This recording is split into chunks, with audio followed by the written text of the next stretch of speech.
പോകണം എന്നൊക്കെ തീരുമാനിക്കുന്നത്. നിങ്ങൾ പ്ലാനിംഗ് ബോഡി ചൊല്ലു, അവിടെയും സഖാക്കൾ തന്നെയാണ് ഈ കാര്യങ്ങളൊക്കെ തീരുമാനിക്കുന്നത്.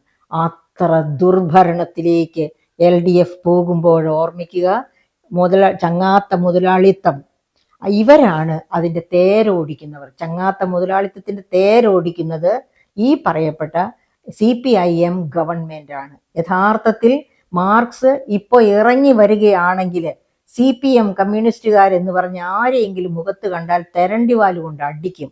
കാരണം മാർക്സ് പറഞ്ഞ ഐഡിയോളജി എവിടെ കിടക്കുന്നു, ഇവരുടെ ഐഡിയോളജി എവിടെ കിടക്കുന്നു? ഇവരുടെ ഐഡിയോളജി ഇപ്പൊ എന്താണ്? ഈ ചങ്ങാത്ത മുതലാളിത്തം കാരണം കൊണ്ട് എല്ലാവരും എന്നും പാവപ്പെട്ടവനായിട്ട് സിവിൽ സപ്ലൈസിൽ നിന്ന് റേഷൻ കാർഡ് വഴി കൊടുക്കുന്ന അരിയും സാധനങ്ങളും അതൊക്കെ വിഷം ചീറ്റിയ സാധനങ്ങളാണ്. അത്തരം സാധനങ്ങൾ തിന്ന് പാവപ്പെട്ടവരായി തന്നെ പട്ടിണി. നമസ്കാരം. LDF ഗവൺമെന്റ് തന്നോട് ചെയ്ത കൊടും ക്രൂരതയുടെ കഥ പറഞ്ഞ് പ്രൊഫസർ മേരി ജോർജ്. സ്വകാര്യ മാധ്യമത്തിലൂടെയാണ് മേരി ജോർജ് തനിക്കുണ്ടായ ഒരു മോശം അനുഭവത്തെക്കുറിച്ച് തുറന്നു പറഞ്ഞത്.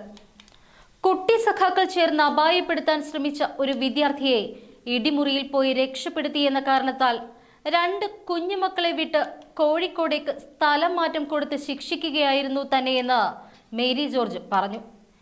LDF ഭരണത്തിൽ കലാലയങ്ങളിലടക്കം എല്ലായിടത്തും ഭരിച്ചിരുന്നത് സഖാക്കളാണ് എന്നും മേരി ജോർജ് ആഞ്ഞടിച്ചു. തൈറോയിഡിനുള്ള ശസ്ത്രക്രിയയ്ക്ക് ശേഷം കഷ്ടിച്ച് ഒരാഴ്ച പോലും റെസ്റ്റ് എടുക്കാനുള്ള സാവകാശം ലഭിക്കും മുന്നേ തന്നെ കോഴിക്കോടേക്ക് തട്ടിയത് LDF ഗവൺമെന്റ് തനിക്ക് തന്ന ശിക്ഷയായിരുന്നുവെന്നും അവർ പറയുന്നു. കാറൽ മാർക്സ് എഴുതി വെച്ച തത്വസംഹിതകൾ കാറ്റിൽ പറത്തിക്കൊണ്ടാണ് ഇന്ന് സഖാക്കൾ കമ്മ്യൂണിസ്റ്റ് പ്രസ്ഥാനത്തെ തച്ചുടയ്ക്കുന്നത് എന്നും അദ്ദേഹം ഇന്നുണ്ടായിരുന്നുവെങ്കിൽ ഇത്തരം സഖാക്കന്മാരെ തെരണ്ടി വാലുകൊണ്ട് അടിക്കുമായിരുന്നുവെന്നും മേരി ജോർജ് ആഞ്ഞടിച്ചു. ഇവിടെ അത്തരത്തിൽ മേരി ജോർജ് പറഞ്ഞതുപോലെ തെരണ്ടി വാലിന് അടിക്കുകയാണ് എങ്കിൽ ആ അടി ആദ്യം അർഹിക്കുന്നത് നമ്മുടെ മുഖ്യൻ തന്നെയാണ് എന്നതിൽ തർക്കമൊന്നുമില്ല. 80കളുടെ അവസാന ഭാഗത്ത് യൂണിവേഴ്സിറ്റി കോളേജിലേക്ക് ഇവാനിയോസ് കോളേജിൽ നിന്ന് ഏത് കുട്ടി വന്നാലും അവൻ കോൺഗ്രസ്സുകാരനാണെന്നുള്ള ഒരു തെറ്റിദ്ധാരണ അവനെ അവിടെ ഇട്ട് അവർ ഊട്ടുപാട്ട് അടിക്കുകയും ഉപദ്രവിക്കുകയും ഒക്കെ ചെയ്യും.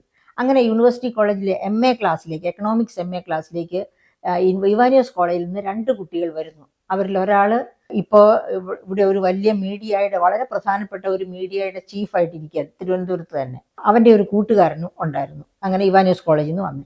അവർ അപ്പോൾ ഒരു ദിവസം ഞാൻ ഫസ്റ്റ് അവർ കോളേജ് തുടങ്ങിയിട്ടേ ഉള്ളൂ, അവരുടെ ക്ലാസ്സസ് ഒക്കെ തുടങ്ങിയിട്ടേ ഉള്ളൂ, ഫസ്റ്റ് ഇയർ MAയുടെ. അപ്പോൾ ക്ലാസ് എടുത്തുകൊണ്ടിരിക്കുന്ന സമയത്ത് 2-3 പയ്യന്മാർ വന്ന് ഇന്നയാളെ വിട്ടു തരണം, ഒന്ന് വിടണം എന്ന് പറഞ്ഞു. അപ്പം നോക്കുമ്പോൾ ആ കുട്ടി ക്ലാസ്സിൽ വന്നിട്ടില്ല. അപ്പോൾ അവൻ്റെ കൂട്ടുകാരനെ ചൂണ്ടിക്കൊണ്ട് അവനെ ഒന്ന് വിട്ടാൽ മതി, കാണാൻ ഒരാൾ വന്ന് നിൽക്കുന്നു, വളരെ അത്യാവശ്യമാണ്, 5 മിനിറ്റ് കൊണ്ട് തിരിച്ചു വിടാമെന്ന് പറയുന്നു. അപ്പോൾ അങ്ങനെ അത്യാവശ്യം എന്ന് പറഞ്ഞതുകൊണ്ട് വളരെ നിർബന്ധിച്ചതുകൊണ്ടും ഞാൻ പോകാൻ പറഞ്ഞു. 5 പെട്ടെന്ന് തിരിച്ചു വരണമെന്നും പറഞ്ഞ് ആ കുട്ടിയെ വിട്ടു. കുട്ടിയെ വിട്ടിട്ട് അരമണിക്കൂറായിട്ടും കുട്ടി തിരിച്ചു വരുന്നില്ല. അപ്പോൾ ഞാൻ ക്ലാസ്സിൽ നോക്കുമ്പോൾ, ക്ലാസ് എടുത്തുകൊണ്ടിരിക്കുമ്പോൾ കുട്ടികൾ വേണ്ട രീതിയിൽ ശ്രദ്ധിക്കുന്നില്ല. അങ്ങനെ ശ്രദ്ധിക്കുന്നില്ല എന്ന് മനസ്സിലായി കഴിഞ്ഞപ്പോൾ ഞാൻ ചോദിച്ചു, എന്താ പറ്റിയത്? നമ്മുടെ കുട്ടി വന്നില്ല, നിങ്ങളുടെയൊക്കെ മുഖത്തൊരു പരിഭ്രമം കാണുന്നു, എന്താണെന്ന് ചോദിച്ചപ്പോൾ ടീച്ചറെ അവനെ കൊണ്ടുപോയിരിക്കുന്നത് യൂണിയൻകാരാണെന്ന് പറഞ്ഞു. ഞാൻ ആകെ അന്തം വിട്ടു. സത്യം പറഞ്ഞാൽ എന്നിലെ അമ്മ ഉണർന്നു എന്ന് വേണം പറയാനായിട്ട്. മക്കളെ വാ, നമുക്ക് അവനെ പോയി രക്ഷപ്പെടുത്താം എന്നും പറഞ്ഞ് ബാക്കി 23 കുട്ടികൾ, ക്ലാസ്സിലെ സ്ട്രെങ്ത് 25ആണ്, വിളിച്ചുകൊണ്ട് പോയ കുട്ടിയും അന്ന് വരാതിരിക്കുന്ന കുട്ടിയും, ആ 2 പേരൊഴിച്ച് ബാക്കി 23 കുട്ടികൾ പുറകിലും ഞാൻ അവരുടെ മുൻപിലുമായിട്ട് യൂണിയൻ മുറിയിലേക്ക് പോകുന്നു. ഞങ്ങൾ പെട്ടെന്ന് യൂണിയൻ മുറിയിലേക്ക് ആ കുട്ടിയുടെ പേരും വിളിച്ച് കയറി ചെല്ലുമ്പോൾ ഇടിമുറി, യൂണിയൻ മുറി തന്നെ ഇടിമുറി എന്നാണ് പറയുന്നത്, അവിടെ അവൻ വിറച്ച് വിറച്ച് വിറച്ച് നിൽക്കുകയാണ്. വേറെ എന്തൊക്കെ സംഭവിച്ചു എന്ന് ഞങ്ങൾക്ക് അറിഞ്ഞുകൂടാ. ഞങ്ങൾ ചെല്ലുന്നത് കണ്ടായിരിക്കണം അവർ എഴുന്നേപ്പിച്ച് നിർത്തിയത്. ഏതായാലും ഒരു പറ്റം നേതാക്കന്മാരുണ്ടായിരുന്നു ചുറ്റുവട്ടത്തിൽ. ഇതിനാണോ കൊണ്ടുവന്നത് ഈ കുട്ടിയെ എന്നും ചോദിച്ച് ഞാൻ ആക്രോശിച്ചു. അതോടൊപ്പം തന്നെ ഞാൻ എൻ്റെ ഫോൺ കയ്യിലെടുത്തു. ഫോൺ എൻ്റെ കയ്യിലുണ്ടായിരുന്നു. ഞാൻ ഇപ്പം തന്നെ പ്രിൻസിപ്പലിനെയും പോലീസിനെയും വിളിക്കും, അവനെ എന്തെങ്കിലും നിങ്ങൾ ചെയ്തോ? ഞങ്ങൾ ഒന്നും ചെയ്തില്ല ടീച്ചറെ, ഞങ്ങൾ അവനോട് വെറുതെ ചില കാര്യങ്ങളൊക്കെ സൗഹൃദത്തിൽ ചോദിക്കുക ചെയ്ത് എന്നൊക്കെ പറഞ്ഞ് അവർ ഉടനെ തന്നെ ആ കുട്ടിയെ ഞങ്ങളുടെ ഒപ്പം വിടുന്നു. അങ്ങനെ ആ കുട്ടിയെ ക്ലാസ്സിലേക്ക് ക്ലാസ്സിലേക്ക് ചെല്ലുമ്പോഴോ വഴിയിലോ ഒരു സമയത്തും അവൻ മിണ്ടിയില്ല.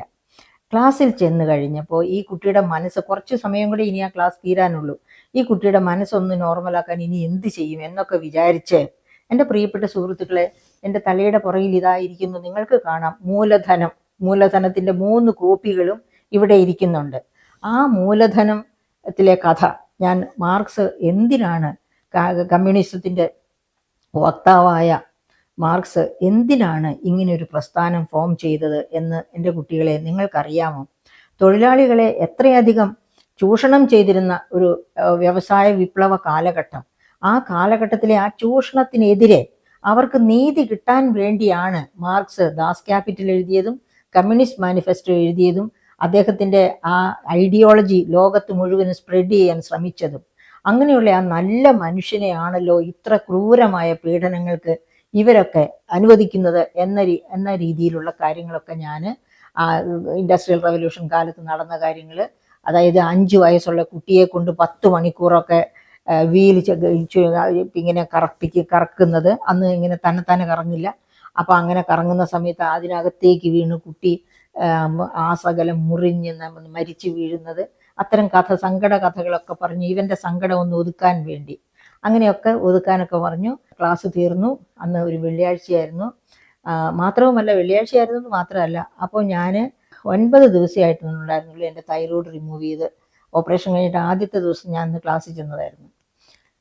അടുത്ത തിങ്കളാഴ്ച, അതൊരു വെള്ളിയാഴ്ചയായിരുന്നു, ഞാൻ പറഞ്ഞ അടുത്ത തിങ്കളാഴ്ച ഞാൻ government arts and science college Kozhikode പോയി ജോയിൻ ചെയ്യേണ്ടി വന്നു. ഇവിടെ ഒരു തുന്നിക്കെട്ടുമൊക്കെ ആയിട്ടാണ് പോയത് കേട്ടോ. കാരണം വെച്ചാൽ ഇത് അഴിച്ചിട്ടുണ്ടായിരുന്നില്ല ഇത്. അങ്ങനെ ചെന്ന് ജോയിൻ ചെയ്യാൻ എന്തുകൊണ്ടാണെന്ന് ഞാനിനി നിങ്ങളോട് പറയണം. അതായത് ഈ കുട്ടിയെ ഇടിമുറിയിൽ പോയി രക്ഷിച്ചതുകൊണ്ട് LDF ഗവൺമെൻറ് എനിക്ക് തന്ന ശിക്ഷ. അങ്ങനെ അവിടെ അപ്പോൾ എൻ്റെ ഇളയ കുട്ടി 5 വയസ്സിൽ താഴെയാണ്, എൻ്റെ മൂത്ത കുട്ടി 10 വയസ്സിൽ താഴെയാണ്.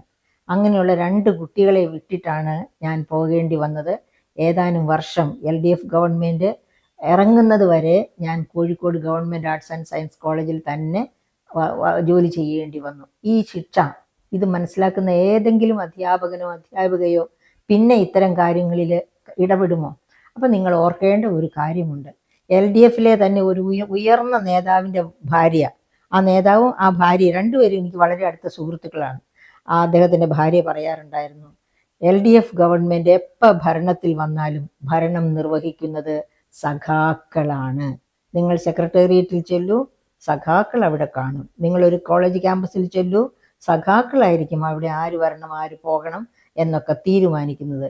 നിങ്ങൾ പ്ലാനിംഗ് ബോഡി ചെല്ലൂ, അവിടെയും സഖാക്കൾ തന്നെയാണ് ഈ കാര്യങ്ങളൊക്കെ തീരുമാനിക്കുന്നത്. അത്ര ദുർഭരണത്തിലേക്ക് LDF പോകുമ്പോൾ ഓർമ്മിക്കുക, ചങ്ങാത്ത മുതലാളിത്തം ഇവരാണ് അതിൻ്റെ തേരോടിക്കുന്നവർ. ചങ്ങാത്ത മുതലാളിത്തത്തിൻ്റെ തേരോടിക്കുന്നത് ഈ പറയപ്പെട്ട CPIM ഗവൺമെൻറ് ആണ്. യഥാർത്ഥത്തിൽ മാർക്സ് ഇപ്പോൾ ഇറങ്ങി വരികയാണെങ്കിൽ CPM കമ്മ്യൂണിസ്റ്റുകാരെന്ന് പറഞ്ഞ് ആരെയെങ്കിലും മുഖത്ത് കണ്ടാൽ തെരണ്ടിവാല് കൊണ്ട് അടിക്കും.